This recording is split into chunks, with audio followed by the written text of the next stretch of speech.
আমাদের সাথে সন্দেশখালী থেকে রয়েছে আমাদের প্রতিনিধি রিমিক।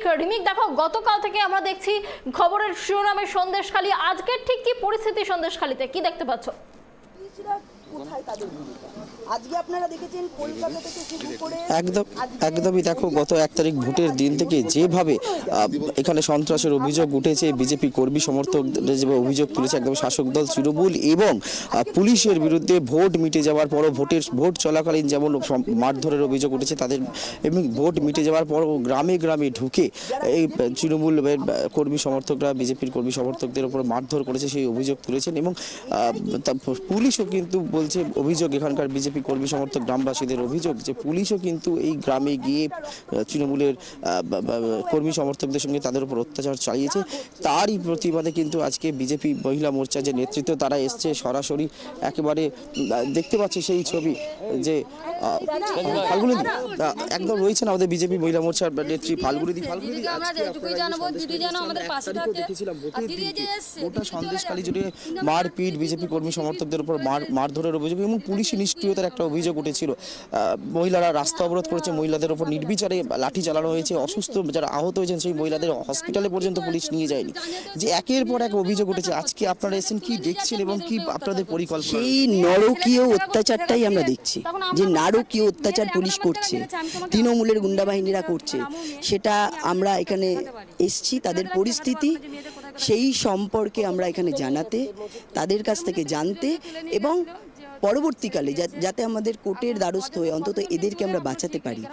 যে ধরনের পুলিশ নির্বিচারে একের পর এক পুরুষ শূন্য করে দিচ্ছে, বাচ্চা নিয়ে মহিলারা জঙ্গলে থাকতে বাধ্য হচ্ছে, এটা কি একটা মধ্যযুগীয় বর্বরতাকেও হার মানাচ্ছে না?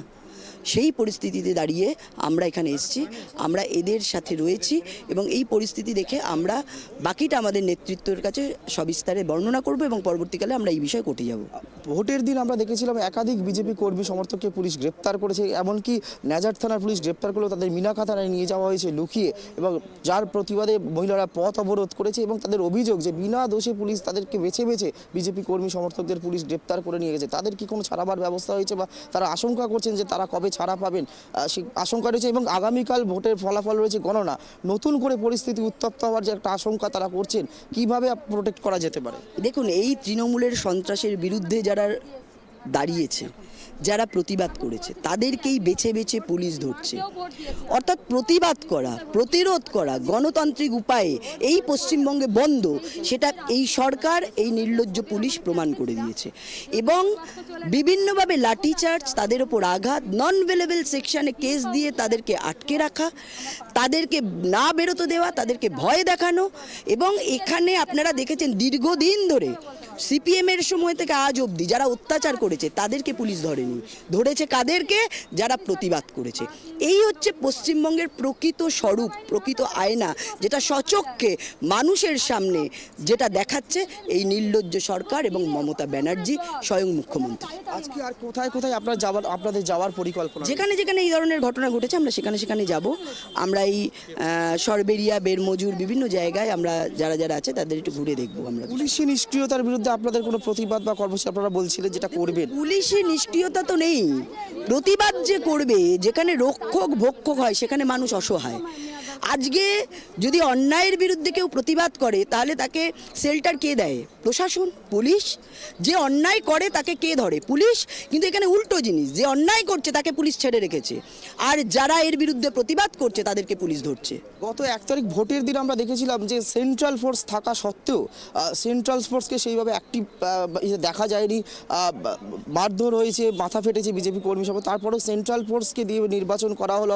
আপনারাও সেন্ট্রাল ফোর্সের মাধ্যমে নির্বাচন করতে চেয়েছিলেন, কিন্তু সেন্ট্রাল ফোর্সকে কার্যত এক প্রকার এক জায়গায় বন্দি করে লক করে রাখা হলো। সেন্ট্রাল ফোর্সের ভূমিকা নিয়েও প্রশ্ন উঠছে, গ্রামবাসীরা তুলছে। দেখুন, সেন্ট্রাল ফোর্সের কাজ হচ্ছে বুথে কিভাবে ভোট হচ্ছে সেটা দেখার। বুথের বাইরের যে বিষয়টা সেটা কিন্তু পুলিশই দেখে। স্বভাবতই পুলিশ বিভিন্ন জায়গায় গন্ডগোল করেছে, আপনারা দেখুন বুথে কিন্তু গন্ডগোল সেইভাবে হয়নি, যেটা সেন্ট্রাল ফোর্সের আয়ত্তে ছিল তারা কিন্তু তাদের ভূমিকা পালন করেছে। কিন্তু এত বড় এরিয়ায় পুলিশের ভূমিকা কি আছে?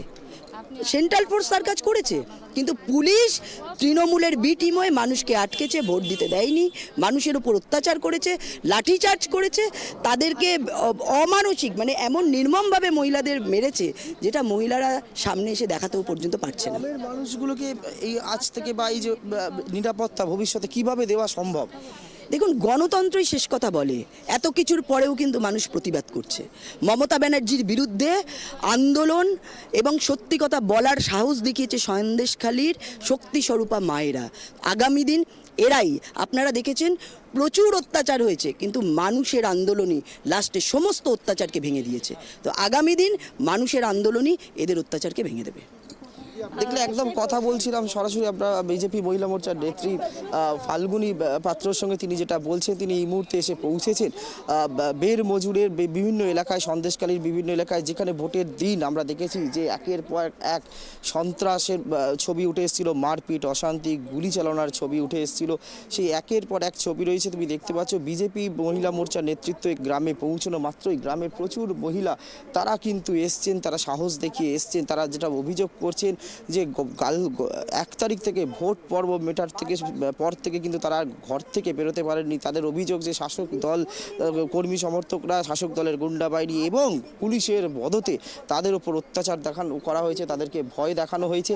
তুমি দেখতে পাচ্ছ সেই ছবি যে একেবারে বিজেপি মহিলা মোর্চার নেতৃত্বরা এসে পৌঁছানোর সঙ্গে সঙ্গেই গ্রামের মানুষরা কিন্তু বেরিয়ে এসছেন, গ্রামের মহিলারা বেরিয়ে এসছেন। আমি কথা বলবো, এখানে রয়েছেন গ্রামের অনেক মায়েরা, বোনেরা রয়েছেন, একদম তাদের সঙ্গে একটু কথা বলবো। তাদের কি অভিজ্ঞতা যে গত 1 তারিখ থেকে ভোটের দিন থেকে আজকে পর্যন্ত তাদের কি অভিজ্ঞতা, তাদের থেকেই জানতে চাইবো যে কি পরিস্থিতিতে রয়েছেন আপনারা যে আমরা অভিযোগ। খুবই আতঙ্কে আছি এখন, কেননা ভোট দিয়েছি যদিও আমরা স্বাধীনতায় মেরে, কিন্তু আমরা কোনো নেই, কেন এমন করে মারছে। কারা মারছে? কারা? পুলিশ মারছে, তারপর পুলিশের সাথে যে গুন্ডা বাহিনী থাকছে সেইগুলোই মারছে, আমাদের তাড়িয়ে তাড়িয়ে মারছে।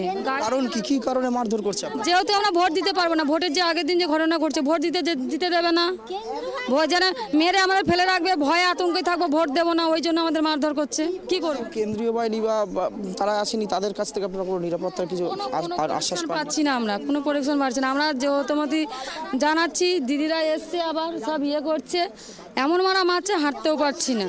কি করব আমরা?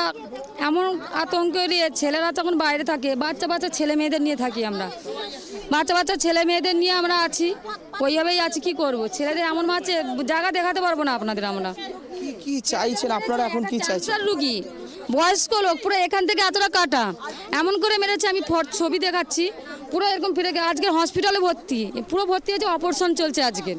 সেই দাদা আমি পুরো পাঠিয়ে দিচ্ছি, দেখুন কি করবো, মানে ভেবে পাচ্ছি না কি করে। পুলিশরাই মেরেছে এমন করে, দেখুন শুধু ছবিটা, হাতটা দেখুন, পুরো দেখেছেন ছবিটা ফেরাচ্ছেন, পুরো ছবি পুরো মেরে পুরো ফেটে দিয়ে রক্ত ঝরঝর করে পড়ছে। কিরকম লুকিয়ে রেখে মেরেছে পুলিশের, লুকিয়ে আছে পুলিশরা। বাড়িতে গিয়ে দরজা, 3 জন গিয়ে দরজা ঠেলছে, বাচ্চারা আছে, বাচ্চা রয়েছে, বাচ্চা চেঁচাচ্ছে, ওমা করে চেঁচাচ্ছে। আমরা 5-7 জন দরজা ঠেলে দাঁড়িয়ে আছি, দরজা খোল বলছে, আর একজন সাইড থেকে বলছে বাচ্চা আছে, আর একজন বলছে না আমি শুনেছি 3 জন আছে। কে বললো আমরা বাড়িতে 3 জন আছি? কে বললো? নিশ্চয়ই কেউ গোয়েন্দা আছে বলে দিচ্ছে, আর এই পুলিশরা আমাদের রেখেছে। সেই সাইড থেকে, অন্য বাড়ির সাইড থেকে একটা ছেলে ফটো তুলেছে, ওই পুলিশ কটা লুকিয়ে আছে, দাঁড়িয়ে আছে গ্যাং, আর 3 জন বাড়ি ধাক্কা দিচ্ছে। এই ফটোগুলো দেখুন। কারণটা কি? আপনাদেরকেই বেছে এই ধাক্কা দিচ্ছে, আপনাদের বাড়িতে পুলিশ ঢুকেই করছে, কেন করছে? কেন? আমরা আন্দোলন করেছি, আমরা প্রতিবাদ করেছি, ওই জমির ব্যাপারে প্রতিবাদ করেছি, আন্দোলন করেছি। তার জন্য আন্দোলন প্রতিবাদী মেয়েদের মুখ তুলে নিয়ে গিয়ে তাদের ধরে নিয়ে যাবে থানায়, প্রতিবাদী মেয়েদের করছে। এই তৃণমূলের কারা?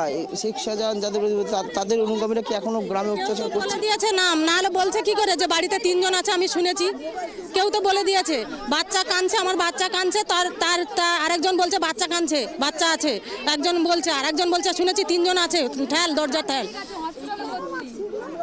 কেবল একেবারে তুমি দেখতে পাচ্ছ অরণ্যা, যেখানকে গ্রামের মহিলাদের আতঙ্কে এখনো সময় কাটছে, তাদের চোখে মুখে আতঙ্ক, তারা কান্নায় ভেঙে পড়েছেন। তারা বলছেন যে বাড়ির বয়স্কদের থেকে শুরু করে বাচ্চা কাউকে রেয়াত করছে না। তারা এই মুহূর্তে কিন্তু কান্নায় ভেঙে পড়েছেন, আতঙ্কে তারা কি করবেন বুঝতে পারছেন না।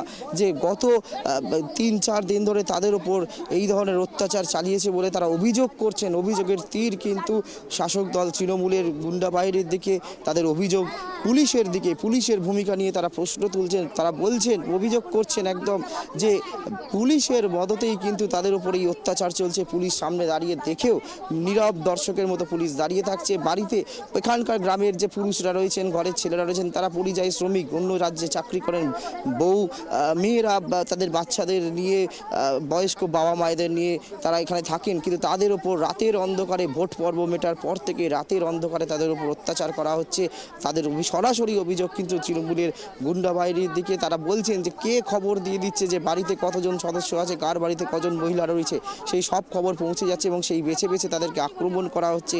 কিন্তু পুলিশের কোনো রকম সাহায্য তারা পাচ্ছেন না, এমনকি সেন্ট্রাল ফোর্সেরও কোনো রকম এখানে সাহায্য পাচ্ছেন না। যেটা বিজেপি নেতৃত্ব বলছে যে সেন্ট্রাল ফোর্সের দায়িত্ব বুথ রক্ষা করা, সেন্ট্রাল ফোর্সের দায়িত্ব ল অ্যান্ড অর্ডার সামলানো নয়। ফলে গ্রামের ভেতরে ভেতরে কী হচ্ছে সেটা সেন্ট্রাল ফোর্সের পক্ষে দেখা সম্ভব হচ্ছে না। কিন্তু পুলিশের মদতে যেহেতু হচ্ছে, সেই জন্য তারা নিরুপায়, তারা আতঙ্কিত, আশঙ্কা প্রকাশ করছেন যে আগামীকাল আবার গণনা রয়েছে, ফল প্রকাশ হবে, তারপরে নতুন করে সন্ত্রাস ছড়াবে কিনা, তাদের উপর নতুন করে আক্রমণ নেমে আসবে কিনা, তারা কিন্তু সেই আতঙ্কে এখনও কিন্তু দিন কাটাচ্ছে।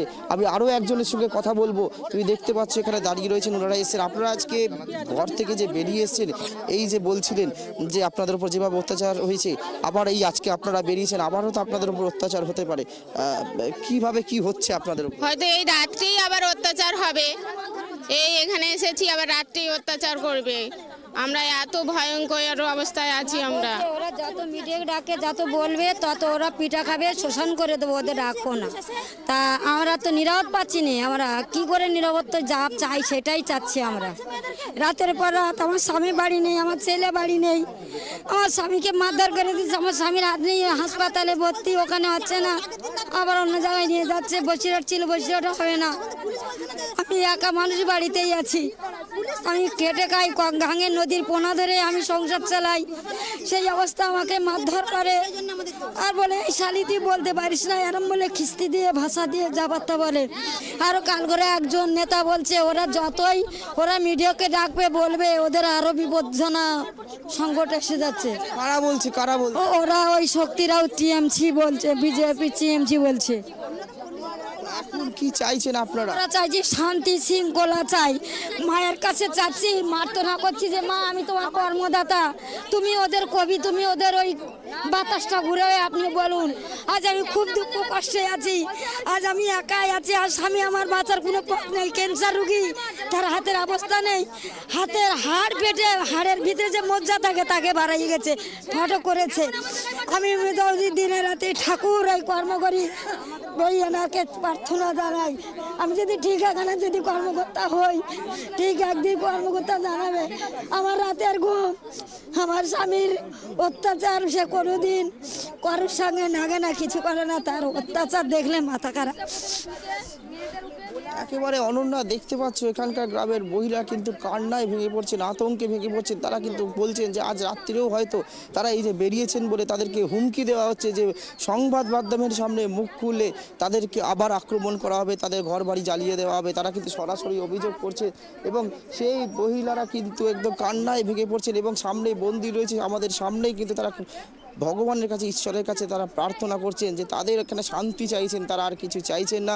তারা শান্তিতে যাতে কাটাতে পারেন, তাদের উপর যাতে কোনো রকমের অত্যাচার না হয়, সেই তুমি দেখতে পারবে তুমি এখানে যে কীভাবে এখানকার মহিলারা কান্নায় ভেঙে পড়ছেন, কান্নায় ফেটে পড়ছেন, সেই চিত্র যে কতটা তারা আতঙ্কে রয়েছেন, কতটা অসহায় অবস্থায় রয়েছেন। তারা বলছেন যে এখানে দিনের পর দিন অত্যাচার হলেও কিন্তু কোনো রকমভাবে পুলিশের সাহায্য, পুলিশের সহায়তা তারা পাচ্ছেন না। এবং সেই কারণে আজকে যখন বিজেপি মহিলা মোর্চার নেতৃত্ব যখন এই গ্রামে এসছে, এই বেরমজুর থেকে অনেক ভেতরে এই রাস্তা ঝুপখালি, সেই ঝুপখালি থেকে আরও ভেতরে একদম প্রান্ত আর অজপাড়াগা এই ভেতরে এসছে, সেখানে তারা এসে কান্নায় ভেঙে পড়ছেন। যখন তারা দেখছেন একটু সাহস পাচ্ছেন, তারা গ্রাম থেকে এই বইটারা বেরিয়ে এসছেন দল বেঁধে, তারা তাদের ক্ষোভের কথা বলছেন, তাদের আশঙ্কার কথা বলছেন, তারা কান্নায় ভেঙে পড়ছেন যে কি হবে আজ রাত্রিরেও তারা জানেন না, কেননা পুলিশের সহযোগিতা তারা পাচ্ছেন না, তারা অসহায় বোধ করছেন এখানে। অরণ্যা, একেবারে অনেক ধন্যবাদ রিমিক আমাদের সঙ্গে থাকার জন্য। যে সন্দেশখালীর যে নির্মম ছবিটা আপনাদের দেখালাম, একেবারে মহিলাদের, সন্দেশখালীর মহিলাদের চোখে মুখে আতঙ্কের ছবি, কান্নায় ভেঙে পড়ছেন তারা, কিভাবে তাদের উপর অত্যাচার করা হয়েছে সেই কথা তারা জানাচ্ছেন বিজেপির মহিলা মোর্চার সদস্যদের। একেবারে তারা অভিযোগ তুলছেন সরাসরি তৃণমূলের দুষ্কৃতীদের ওপর, তৃণমূল আশ্রিত দুষ্কৃতীদের ওপর এবং পুলিশের ওপর, পুলিশ বাহিনীর ওপর। তারা যেটা বারবার জানাচ্ছেন যে তাদের উপর অত্যাচার হলেও পুলিশের তরফে কোনো তৎপরতা তারা দেখতে পাননি, এমনকি কেন্দ্রীয় বাহিনীর তরফেও তারা কোনো রকম সাহায্য পাননি।